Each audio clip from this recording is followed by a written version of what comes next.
বন্ধুরা কেমন আছেন সবাই? আশা করি সব ভালো আছেন। আর আমার চ্যানেলে আপনাদেরকে স্বাগত জানাই। আজকে আমি তৈরি করব পাকা আমের পাটিসাপটা পিঠা। আর এই পিঠাটা খেতে দারুণ লাগে। তাহলে চলেন এটা কী করে তৈরি করছি দেখিয়ে দেই। খুবই সহজভাবে এটা তৈরি করা যায় বাড়িতে। এখানে আমি 2টা পাকা আম নিয়েছি, আর এখানে দুধ নিয়ে আমি ছানা কেটে নিয়েছি। ছানাটা আমি সেঁকে নেব, তারপর আমি কড়াইতে দিয়ে দেবো। এবার আমি দিয়ে দেবো চিনি, আর তাতে দিয়ে দেবো একটু পাকা আমের রস।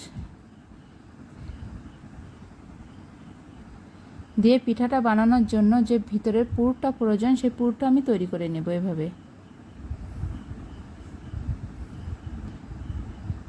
আস্তে আস্তে নাড়তে থাকবো। তারপরে শুকিয়ে গেলে এটা আমি নামিয়ে নেব। আর এদিকে আমি পাকা আমের রস নিয়েছি, তার ভিতরে দিয়ে দেব চালের গুঁড়া, আর লবণ দিয়েছি স্বাদ মতো, আর দিয়ে দেব আমি হাফ কাপ ময়দা। চালের গুঁড়াটা আমি অর্ধেক অর্ধেক করে দিয়েছি, যেটুকু নিব সেটুকু অর্ধেক অর্ধেক করে নিব। আর এখানে আমি দিয়ে দেব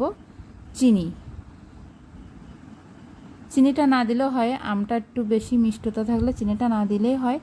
আমি এখানে একটু স্বাদ বাড়ানোর জন্য চিনিটা দিয়েছি। আর এখানে পুরোটা আমার তৈরি করা হয়ে গিয়েছে। এবার আমি ব্যাটারটা মেখে নেব।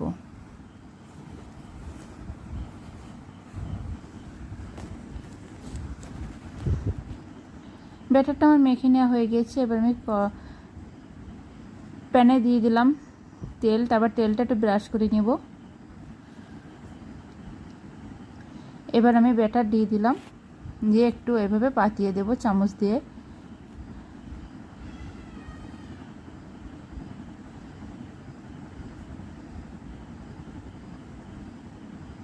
তারপর আমি একটা ঢাকনা দিয়ে একটু ঢেকে দেব, যেন ভিতরটা ভালোভাবে সিদ্ধ হয়ে যায়।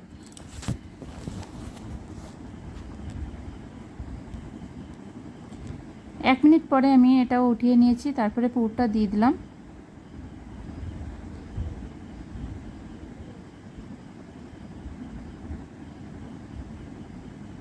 এবার আস্তে আস্তে আমি এভাবে গোল করে তুলে নেব।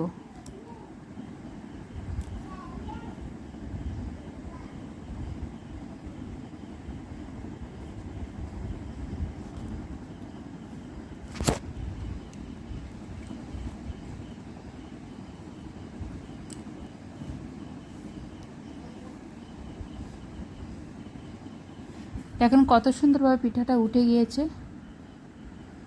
আর এই পিঠাটা দেখতে যেমন সুন্দর, খেতেও কিন্তু দারুণ। এভাবে সবগুলো পিঠা আমি তৈরি করে নেব।